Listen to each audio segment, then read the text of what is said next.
Nüüd on meile ette mängimiseks valmis pandud jällegi üks kuulsamaid omaaegseid Mölamafia reportaase Riia lahelt, kus käis ilusõda Eesti ja Läti vahel.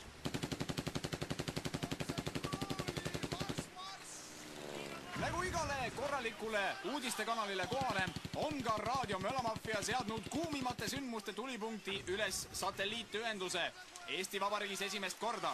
Ülekanne läheb eetrisse Kilusõja koldest Ruhnu saare läheduses Eesti Vabariigi piiril, kus patrullkaitsekaatril Kange Kalevipoeg 2 annab ülevaate olukorrast Kilusõja erirühma Est-Kilu 1 pealik Leo Lõpus. No Leo, kuidas siis olukord on siin? Meil siin Riia lahel iga päev käivad tööd täis, nii kui mujale vaatad on ju. Kohe lätlase jooga Räimer sabas kinni nagu agijad. Meil on, näed sott, mis sa magad seal, näed, et lätlanud on vankroiiti mõnest. Aias! Aias! Aias! Vaatagi! Anna kohta käiega!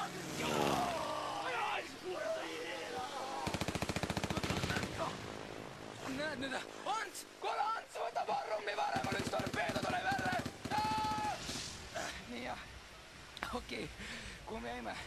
Meil on iga päev oma 3-4 häiret, mõnikord kui kala on tulevad ja püüavad otse kiiluväest ahinguga tead.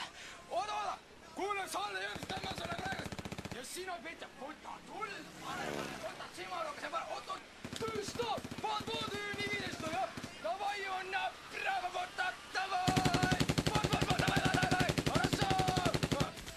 Nii, eile oli tead, läksime Antso ja Petaga Ruunu alt põhjavõrki üles võtma ja internet kuri võimale võrgus.